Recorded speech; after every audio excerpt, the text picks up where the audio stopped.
Hello， 大家好，欢迎收看本期视频。今天的话，我们来看台代的机器。这台机器呢，是这个机主想发家致富做出的第一笔投资啊。具体是怎么投资法呢？他呢从闲鱼上买了台坏的机器，又寄给老师我来修了。老师我最近收到不少闲鱼上直接寄过来的机器啊，基本上都是翻车的。但是这台的话，有没有机会呢？我们一起来见证一下。彦祖老哥你好，本只呢是我闲鱼上收来的，看了你近1年的视频了，也想试试能否捡到漏。刚巧看到这台呢，感觉问题不大，就收过来让我来看看。卖家描述呢是之前偶尔开不了机，偶尔能开机，给人看过说没有修过。我看了图片呢，BIOS 呢好像是刷过，到手呢也试了下，有的时候电源灯呢是闪2环7白。这个老哥还不太懂啊，他说如果修不好的话，我想里面的内存、屏幕、CPU 什么的，至少也值一点钱，应该不会亏吧，除非说 CPU 挂掉了。收来的价格呢是，这老哥还不给我看啊，上面用了个纸条。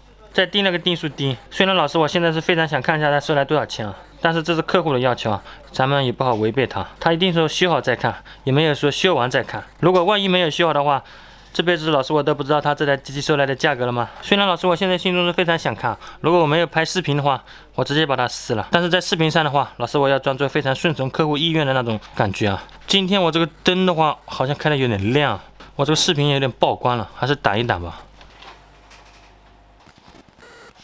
现在大家已经看到，老师我的话是非常遵从客户的意愿的。客户不让我看的话，我肯定就不会看。但是他又没有禁止我用这张纸条挡一下灯光啊。那这台机器这个老哥收回来到底划不划算呢？我也不知道，毕竟我也没看到价格，不知道各位老哥觉得划不划算？我们先开机看一下，看看它原始的故障是什么。插电有待机啊，开机，电流可以跑上去啊，跑到0.5左右。哎，亮了，我去，这个老哥难道就是赌神？不要慌啊，这老哥并不是赌神，因为这台机器呢非常奇怪。虽然现在是亮了，但我们把它关掉以后，重新再开呢，我们就可以看到它的故障了。开机，开始了，2环7白。故障呢，正如这个卖家所说的，有的时候能开机，有的时候不开机。不开机的时候呢，就是2环7白。那2环7白的话，代表什么意思呢？2环7白的话，代表这个主板没有找到屏幕啊，或者说屏线松了。可是我们第一次的话，摆明是可以开机的。屏幕的话肯定也是好的，屏线的话也不可能松。如果松的话，第一次的话不可能会开机啊。我们重新再开，又能开了。这种莫名其妙的故障怎么修啊？再关掉，再开肯定开不了。开机。又要开始闪了，再开，应该开不了了。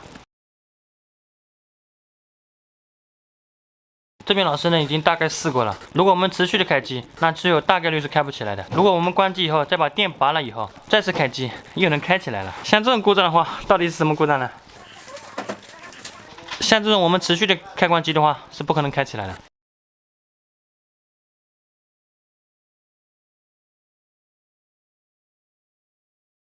如果我们把这个电拔掉，让它静止一会儿，再来开呢，肯定又能开起来。这边老师呢已经静止了5分钟了，插电，开机，保证能开。可以看到屏幕轻松点亮。像这种情况的话，我真不知道怎么坏了。为了让这个老哥的投资收益有更大的回报呢，我们拆出来研究一下，看看里面有没有什么异常的地方。主板呢我已经拆出来，大概看了一下，这个老哥的运气是不错的。这块主板真的没有被人修过，也没有进水，除了这个 BIOS 被人刷过。我们可以看到这个 BIOS 四周呢是黄曲曲的。那像这种电脑故障的话，我也不知道是怎么坏了。虽然这个 BIOS 被人刷过的，但是老师的话还想走一遍他的老路啊，好不好不知道。但是的话自己刷一个心中有底啊。先让我刷个 BIOS 看一下。BIOS 老师呢我已经刷完，BIOS 呢老师我已经刷完，可是我发现这个故障呢还是一模一样，还是有的时候能亮机，有的时候不亮机。现在呢又不亮机了，又是这么闪。但是我发现一个非常奇怪的现象，其实这台机器呢，它现在已经开机了，可以看到这个大小写呢都有反应。照着这个灯闪，它报出的代码呢，好像就是显示器没有找到。可是我们的显示器摆明是好的呀，之前我们摆明是亮过。像这种情况的话，我们可以尝试性的把它的独立显卡给屏蔽掉试一下。因为我遇到过一些机器，它的独立显卡呢有问题，可能会造成这样的故障。独立显卡我们要怎么屏蔽呢？我们可以把这个独立显卡的供电给取掉，让这个机器呢识别不到它的这个独立显卡。识别不到独立显卡的话，主板的话自然就不会和这个独立显卡通讯了，可能的话就会好。我们先把这2个电感取了。现在这2个电感呢我已经取掉，第一次的话当然是轻松点亮了。我们可以看到这个显卡的生命资源呢已经被我无情的干掉了，这2个。那重启一下，它到底行不行呢？让我来个高端操作，当然又不行了。我怎么天天遇到这种奇葩的电脑啊？机器的话其实是已经开机了，这真的不会是屏幕坏掉了吧？这不可能是屏幕坏掉了吧？换个屏幕看看吧，我已经没有什么好办法了。我去，我拆到闭壳发现这还是张新屏啊，这膜还贴在上面。这个屏的话完全没有刮痕啊，崭新的。但是我还是想来换一个看看，毕竟有句话叫做垂死挣扎。这边老师呢装了一个我自己的屏幕上去，大家觉得能不能修好呢？我们首先第一次开机。第一次屏幕能点亮的话，应该是在大家的意料之中啊。大家不要看着我这个屏幕感觉有点不正常，因为这个屏幕是进水的，背光的话全是水啊。这个是屏幕问题啊，并不是它主板问题啊。那我们重启能不能重启呢？重启，可以看到轻松点亮。重启，轻松点亮。这难道是屏幕坏了？有的老哥的话肯定是不相信啊，之前的话明明能点亮的，肯定会怀疑我修了其他地方。老师，我就是要告诉你们，其实这台电脑呢什么都没有坏，估计有的老哥很难理解啊。我示范给大家看一下，我把它原机的新屏幕装上去，我已经装上，开机。第一次可以点亮的话，应该是问题不大，已经点亮了。重启，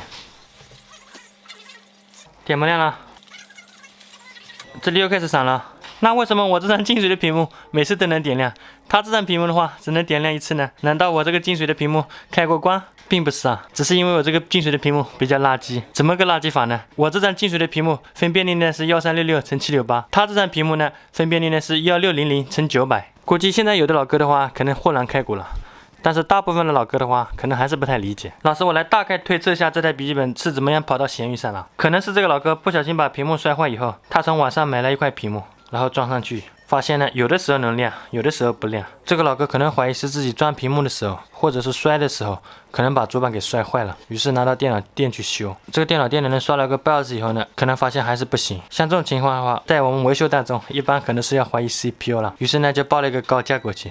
这个老哥呢就不修了，想着还不如在闲鱼上卖掉。当然他也这么做了，于是呢就被这个爱捡漏的老哥给捡到老师我这里来了。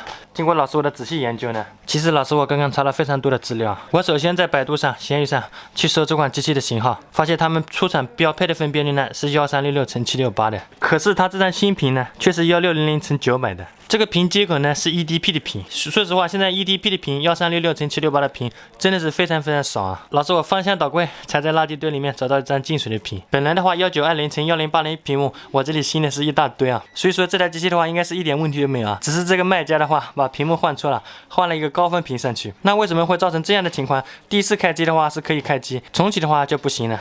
这个可能和戴尔的设计有关，你要叫我解释的话，我也解释不通啊。因为老师我刚代换过，插上1920×1080的屏幕，它连第一次的话都不开机。1600×900的屏幕呢，它第一次可以开机；1366×768的呢，它每次都可以开机。1600×900的话是处于这种中间啊，所以说它只能开一次机，应该也是在情理之中。这个老哥刚好说他要升级屏幕，其实这台机器的话是可以上高分屏的，但是需要换屏线啊。刚好趁这个机会换条屏线，换个1080屏幕上去，应该也可以啊。对了，这个老哥是多少钱收的？让我来看看，我是真的是不知道啊，原来是300啊，这老哥挣大了。这是一个6代i5的机器哦，所以说各位网友，你们以后自己换屏幕的话，不单是要换电池啊，屏幕型号的话也一定要买对啊，不要想当然的就去升级屏幕的分辨率啊，有可能会造成这个老哥这样的乌龙啊，他真的是血亏啊。当然有的机器厂家的话比较良心啊，也可以说不良心啊，它屏线呢是高分屏，屏幕呢是低分屏，你直接换一个高分屏的话就可以了。但是这台戴尔的机器的话，它屏线的话本身就是个低分屏啊。老师，我今天扯了这么久，那也差不多了，那本期视频就到这里了，咱们下期再见，拜拜。